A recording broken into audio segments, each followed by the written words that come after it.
Buenas tardes a todos, estamos en lenguajes electrónicos, programación en C, ¿sí? Y lo que vamos a ver hoy es una introducción a las estructuras repetitivas, while, do while y for, ¿sí? Todo esto aplicadas al ejemplo de la calculadora básica en la cual estábamos trabajando. Así que bueno, como siempre vamos a arrancar con el diagrama de flujo, ¿sí? De estas estructuras para luego poder aplicarlas a un código, una aplicación práctica, ¿no? Que le vamos buscando a todas las estructuras que vamos viendo. Entonces, bueno, la primera que vamos a ver dentro de las estructuras repetitivas o estructuras de bucle, como suelen llamarle, es la estructura while, ¿sí? En este caso tenemos a nuestra izquierda el diagrama de flujo y a la derecha un pseudocódigo, sí que es utilizado mucho en programación, si bien nosotros no lo vemos en detalle, muchas veces se suelen ver pseudocódigos como explicación, ¿no? Básico así para poder arrancar, ¿sí? El pseudocódigo puede estar tanto en español como en inglés, como le dice la palabra, no llega a ser un código, simplemente es una forma de expresar para un lenguaje genérico cualquiera alguna estructura repetitiva o estructura de otro tipo que podamos ver aplicada a cualquier lenguaje de programación, ¿sí? Para eso se utiliza el pseudocódigo. Pero bueno, vamos a basarnos más que nada en el diagrama de flujo, ¿sí? De lo que es una estructura while o mientras, ¿sí?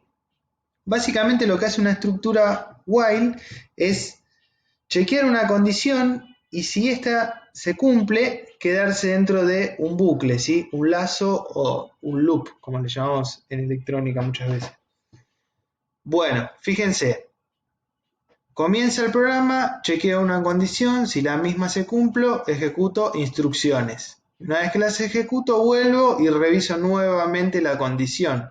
Si esta se sigue cumpliendo, sigo ejecutando y me quedo dentro del loop, como les decía recién. En el momento de que esta condición no se cumpla, nos vamos de la estructura while, ¿sí? Por eso se llama mientras. Mientras se cumple la condición, ejecuta las instrucciones que nosotros programamos, ¿sí? Bueno, vamos a ver la estructura repetitiva do while. La estructura do while es muy similar a la anterior, ¿sí? Con la única diferencia que tiene es que la primera vez que ingresa, digamos, sin chequear ninguna condición. Si miramos acá el diagrama de flujo, nosotros ingresamos, ¿sí? Desde el inicio, ejecutamos instrucciones y chequeamos la condición. Si la condición se cumple, volvemos a ejecutar, ¿sí? Y mientras la condición se cumple, nos quedamos acá dentro del lazo, ¿sí? Dentro del loop.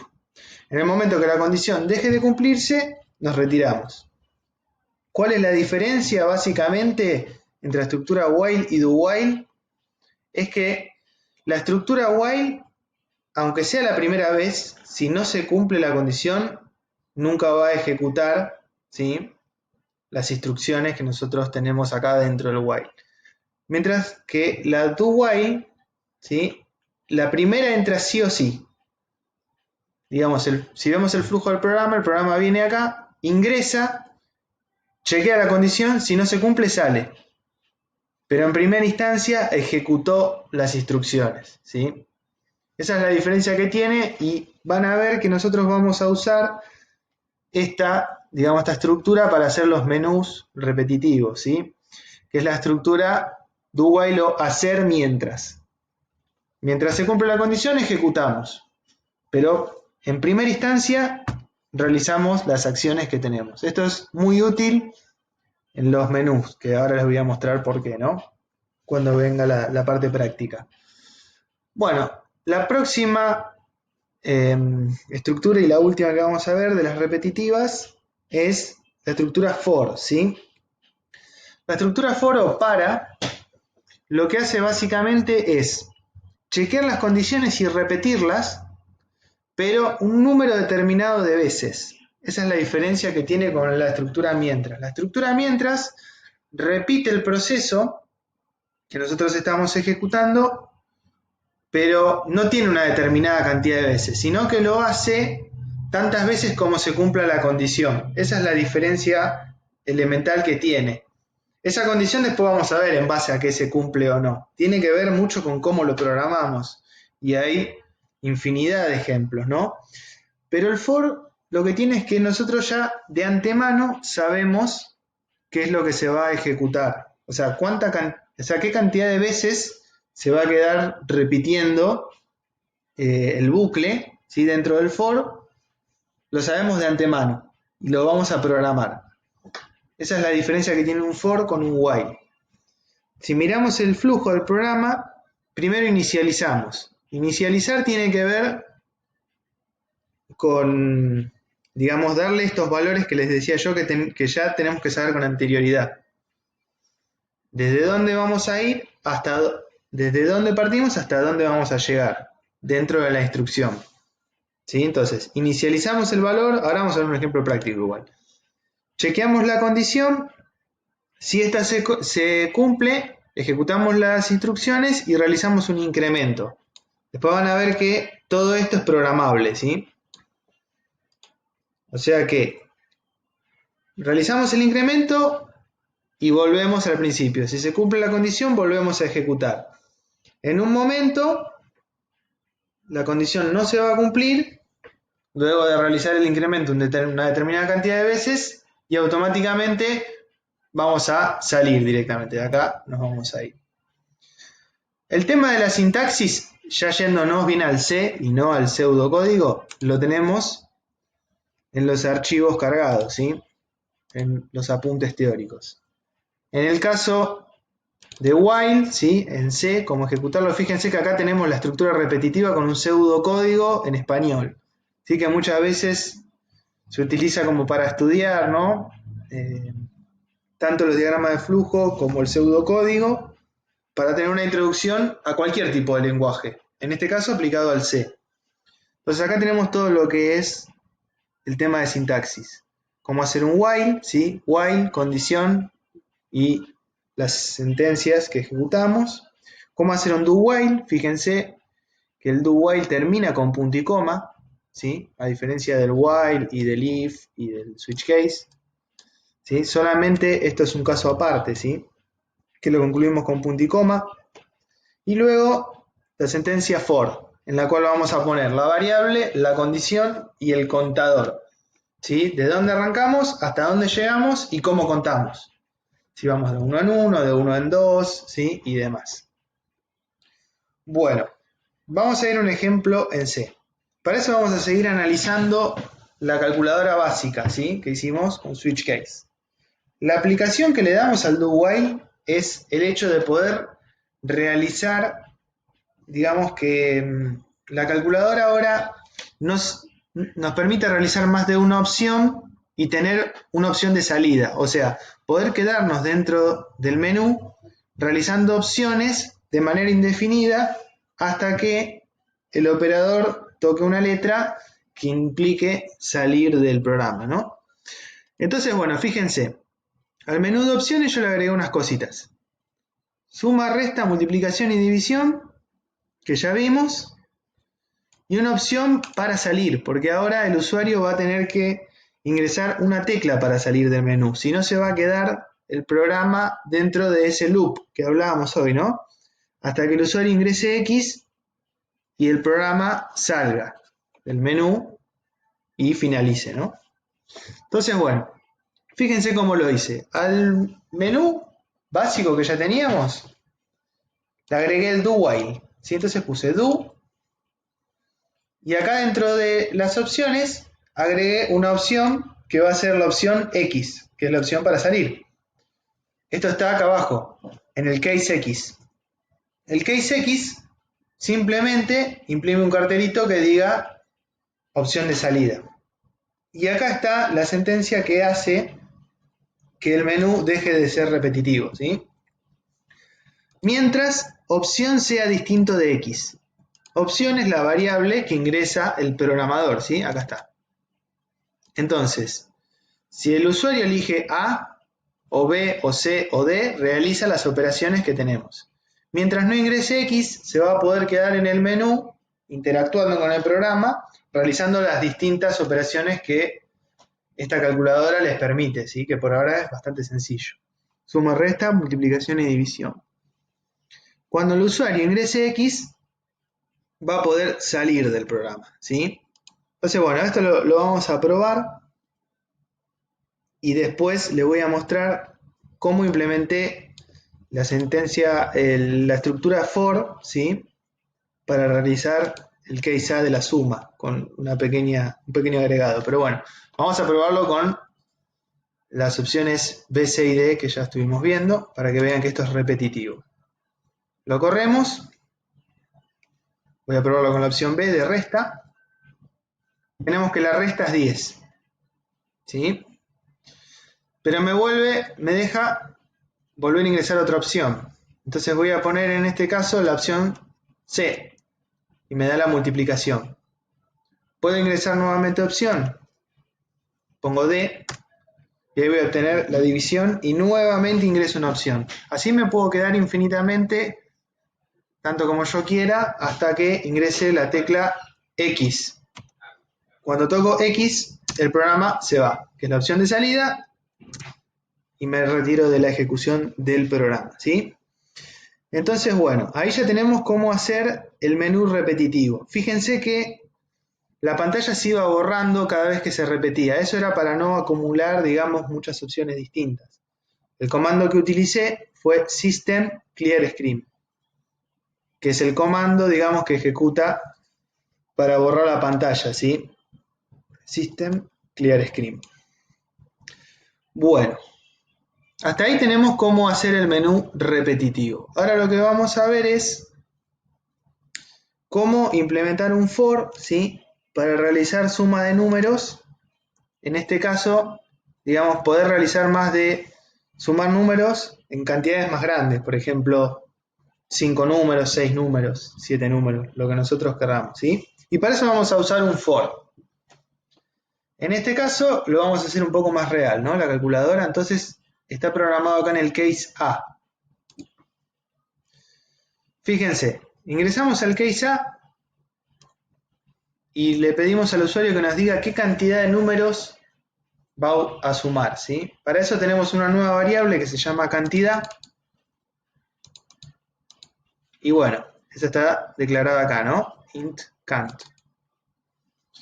Esa nueva variable cantidad es la variable con la cual el for va a realizar sus repeticiones.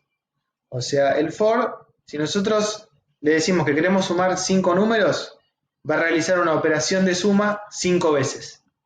Si le ponemos 6, 6 veces. Y así con la cantidad de números que nosotros querramos ingresarles. ¿Sí? Esto es lo que tiene que ver con lo que les decía yo. En este caso, nosotros acá ya sabemos cuántos números vamos a ingresar. Cuántas veces queremos que se repita dentro de la opción que estamos utilizando. En el caso del while no. Esto se repite hasta que el usuario ingresa X. Acá no. Acá el for se repite hasta que llegue a una determinada cantidad de veces.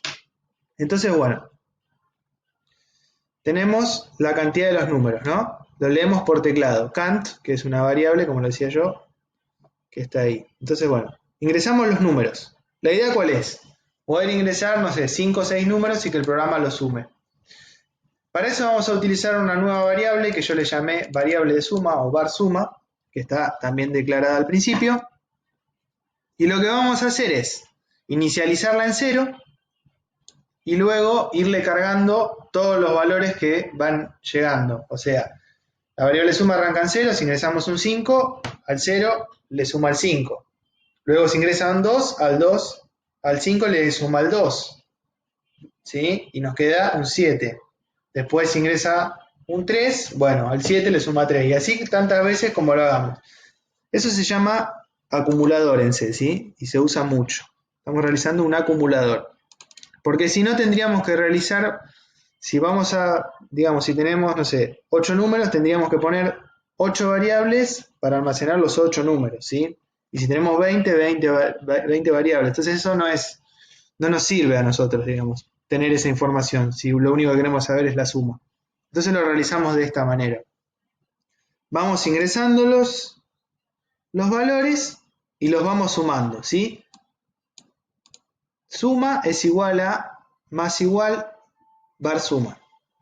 Esto quiere decir que suma es igual a suma más var suma. ¿Sí? Este es un operador de asignación.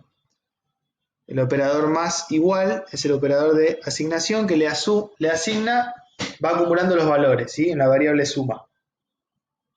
Entonces, si cantidad es igual a 3, este for, de esta manera que está programado, va a repetir la instrucción 3 veces. O sea, viene un primer valor, después va a venir el segundo valor y lo va a sumar, y después el tercero y lo va a sumar, y recién ahí va a salir. El diagrama de flujo, para que entiendan mejor el for, es el siguiente. Arrancamos. Suma es igual a 0. Leemos la cantidad. Inicializamos el contador en 0. Entonces, y es menor que cantidad. Dijimos que cantidad, por ejemplo, era igual a 3. Si es menor, porque i arranca en 0, realizamos la suma. Le sumamos el primer valor. Incrementamos el contador. O sea que i pasó a 1. Como i sigue siendo menor que cantidad, volvemos a realizar la suma con el valor que ingresamos. Incrementamos el contador. I es igual a 2.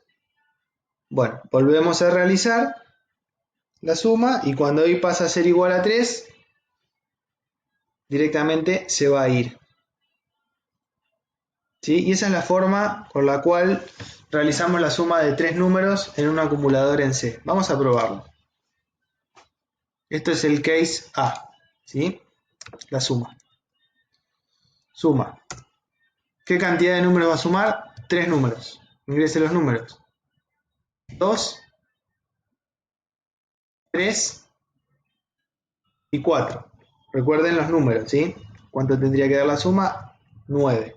Nos dio 9, ¿sí? Si ingreso de vuelta a la opción A, me borra esa suma y puedo realizar con mayor cantidad, digamos, ¿no? Por ejemplo, 4, puedo ingresar 2, 1, 3 y 5, nos da 11. Y así, bueno, podría seguir interactuando en el menú. Poner, por ejemplo, la opción B, que quedó programada con la resta común. A esta no le puse un for ni nada. Ingresando X, puedo salir del programa, ¿sí? Bueno, esta es la aplicación que le dimos a, digamos, estructuras repetitivas dentro de la calculadora.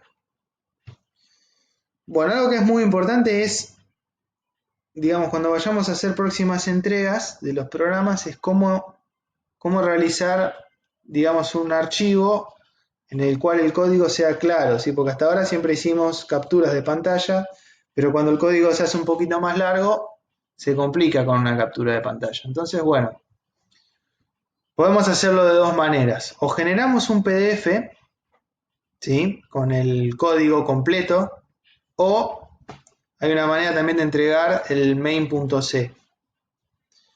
Vamos a saber las dos opciones. Por ejemplo, ¿cómo pasarlo a PDF el código? Bueno, venimos acá, File Print, y tenemos la impresión, digamos, en color, ¿sí? Con un fondo blanco, y lo imprimimos con una impresora virtual.